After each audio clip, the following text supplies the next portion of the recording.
Okay, तो I think अभी रात के 12 बजने जा रहे हैं और अभी अभी जस्ट कुछ ही देर पहले मेरे दिमाग में एक थॉट आया कि बाहुबली स्टार प्रभास जिस तरीके से फ्लो में अपने अपकमिंग मूवीज को साइन करते जा रहे हैं, ऐसा लगता है कि वो खुद की क्रिटिसिज्म को अपनी ईगो पर लेकर चल रहे हैं। बाय द वे, हम सब जानते हैं कि Prabhas publicly extreme humble person की तरह बिहेवियर करते हैं। ना ही आज तक उनको लेकर किसी तरीके की कंट्रोवर्सी देखने को मिला है और ना ही वो खुद के आदि पुरुष जैसे मूवीज के क्रिटिसिज्म को पर्सनली लेते हैं। एक इतना बड़ा डोमिनेटिंग स्टार होने के बावजूद मुझे प्रभास का ये हम्बल नेचर बहुत कूल लगता है। लोगों ने आदि पुरुष, राधेश्याम, साहो, इवन सलार को लेकर भी कितनी सारी नेगेटिविटी किया है, पर ऑनेस्टली आज तक मैंने प्रभास के मुंह से एक सिंगल नेगेटिव कंट्रोवर्शियल बातें नहीं सुना है। Tell all my friends in the night before release every film, I said, call me only if it's a blockbuster. Wake me up, otherwise don't wake me up.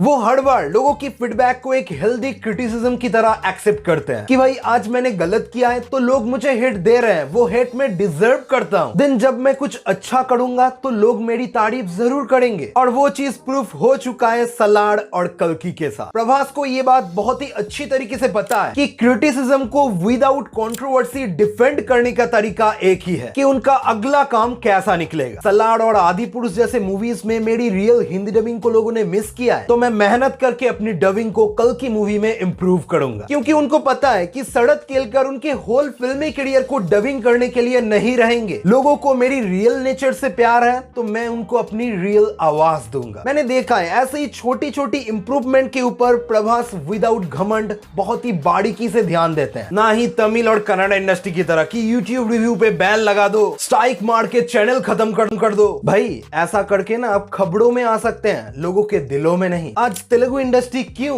Indian cinema को lead कर रहा है पता है? क्योंकि रामचरण जैसे actor golden globe में जाके एक्सेप्ट किया है कि हिंदी ऑडियंस के बिना हम कुछ नहीं है। आपको एक जर्नलिस्ट ने कहा कि आप अपनी कंट्री को एड्रेस कीजिए, आपने हिंदी को चुना उस टाइम। जी, obviously, I have to thank the Hindi audience. I'm so proud that as a Telugu person.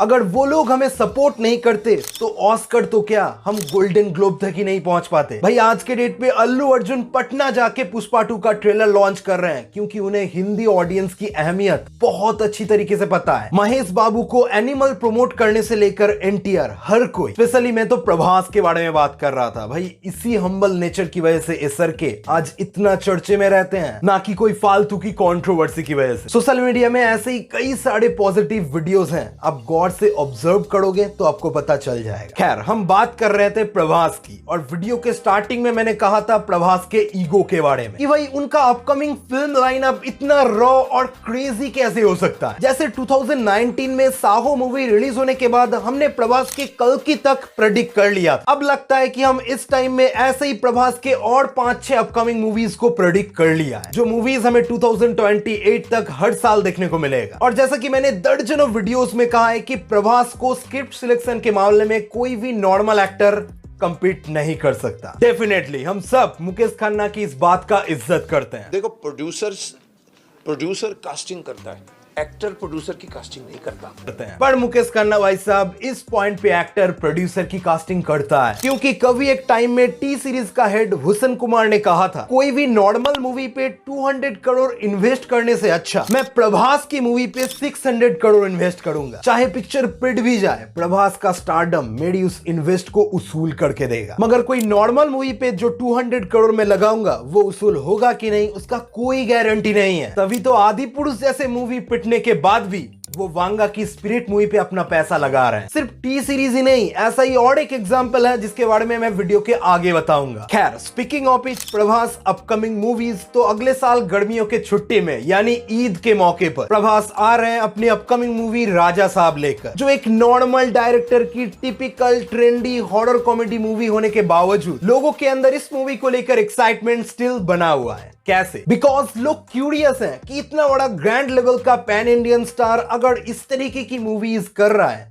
तो इसमें कुछ यूनिक जरूर होगा। और जैसा कि मैंने कहा, ये बंदा रिस्क लेने में बिल्कुल नहीं डरता। मेरे अकॉर्डिंग हर तरीके की जॉनर में काम करने का इस बंदे का एक पैशन है, तभी तो वो मोस्ट कंट्रोवर्शियल डायरेक्टर वांगा के साथ कोलैबोरेट कर रहे हैं। आप देख लेना, अगर इस मूवी के साथ भी एनिमल जैसा कुछ भी ऐसा कंट्रोवर्सी हुआ तो प्रभास के ऊपर कोई भी आदमी जरा सा भी ब्लेम नहीं डालेगा, क्योंकि ठीक उसके बाद ही बंदा उसी साल फौजी जैसे पेट्रियोटिक मूवीज के साथ वापस आ रहा है, जिसको मैं 100% लिख कर दे सकता हूं कि पिक्चर किसी भी एंगल से खराब नहीं बनने वाला। अगर आपको थोड़ा सा भी शक है तो मूवी के डायरेक्टर के बारे में थोड़ा सा जान लें। तो आप बता दो, बॉलीवुड के किन किन स्टार के पास प्रभास जैसा बैकअप मौजूद है, जो एक अटैक के बाद काउंटर अटैक ना करके टोटल वॉर को ही रोक देते हैं कि भाई लड़ने से कुछ नहीं होगा, आज मैं अच्छा कर रहा हूं तो कल मुझसे गलती भी तो हो सकती है, तो क्या आप मुझे क्रिटिसाइज नहीं करोगे? जी हाँ, एग्जैक्ट यही चीज प्रभास को दूसरे स्टार से बहुत अलग बनाता है। बिकॉज बंदा चाहता तो ओम राउत के बाद बाकी सारे बॉलीवुड के टैलेंटेड डायरेक्टर्स के साथ कोलैबोरेट कर सकता था। वो छोड़ देते हैं कि आदिपुरुष कैसा था, क्योंकि ऑब्वियस सी बात है, बॉलीवुड में पैसों के साथ विजनरी डायरेक्टर्स का कमी नहीं है, और वो चाहते तो इसी स्ट्रेटेजी का यूज करते हुए गारंटेड हिट का टैग फैंस को डिलीवर कर सकते थे, पर उन्होंने ऐसा कुछ भी नहीं किया। उन्होंने हमवोले फिल्म्स के साथ सलाड के अलावा भी 2 और पिक्चर साइन कर ली। एक मूवी आने वाला है डायरेक्टर प्रशांत वर्मा के साथ और एक लोकेश कनगराज के साथ। उन्होंने ऐसा क्यों किया पता है? क्योंकि वो चाहते हैं कि उनके मूवीज के द्वारा इंडिया के कोने कोने में प्रशांत वर्मा और लोकेश कनगराज का क्लासिक फिल्म मेकिंग स्टाइल फैल जाए, लोग उनको एज एन यूनिक डायरेक्टर बहुत सारा प्यार दे। पता है ना, ये वही प्रशांत वर्मा है जिनको हनुमान मूवी के लिए पहले 20 करोड़ दिया गया था। भाई आजकल तो 20 करोड़ में एक अक्खा वेब सीरीज का एपिसोड भी नहीं बन पाता,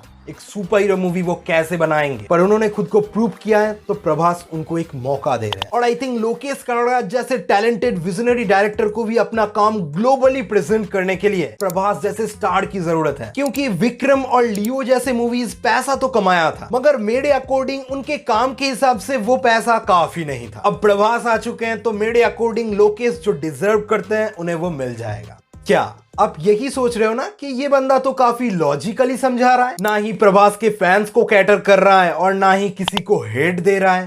सच में? तो आपको मेरा काम इतना पसंद आ रहा है तो सब्सक्राइब क्यों नहीं कर रहे हो? याद रखना, एक्सपीरियंस मैटर करता है, चैनल की नंबर्स नहीं।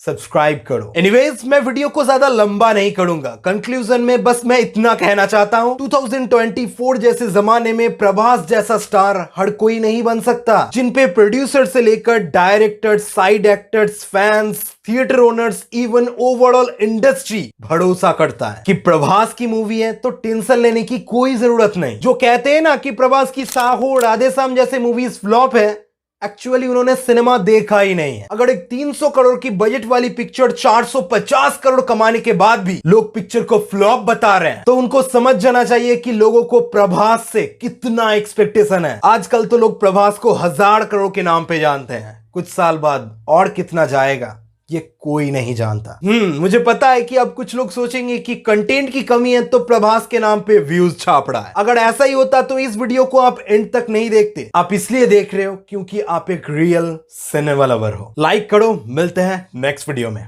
Bye. This is like something unbelievable, and